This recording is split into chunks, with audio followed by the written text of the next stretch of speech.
Leo hii tuko hapa tumekusanyika na wenzetu wametoka Coast.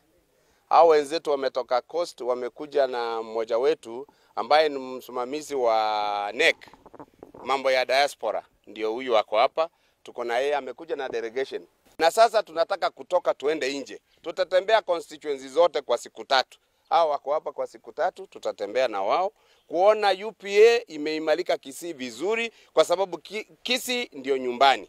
Kisii ndio kwao Fred Okengo Matiang'i. Alafu mwingine ni party leader wetu ambao ni Nyaribo.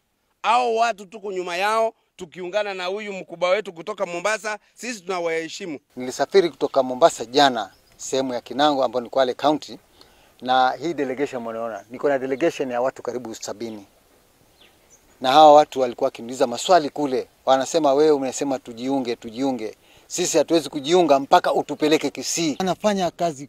Hiyo ndio imenifanya mimi niungane nao, nitoe watu Mombasa. Yes. Nije nionyeshe pia mimi kule I'm doing something.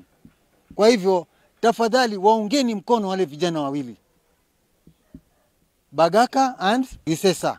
Hao watu wanafanya kazi kabisa kusaidia ukombozi wa taifa hili letu la Kenya. Sisi ndio tulisema form iwe Matiang'i, na sisi ili kumaanisha tumetoka Mombasa kule tumeregister na tumekuja kuangalia vijana wenzetu huku na wao wakuwe pamoja na sisi tujisajili. Sisi kama tumejitokeza kutoka Kwale, kutoka Mombasa, all the way tumesafiri almost 2 days ndio tumefika hapa.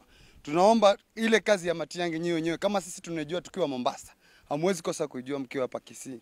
Na si Kisii peke yake, tunaomba paka hizi kaunti jirani mjaribu kuingiliana nazo. At least tutakuwa kitu kimoja kama taifa. Lengo letu kubwa kuja hapa ni kuhakikisha tumesimama na Matiang'i. Kwa sababu gani? Tunataka tu change Kenya bana.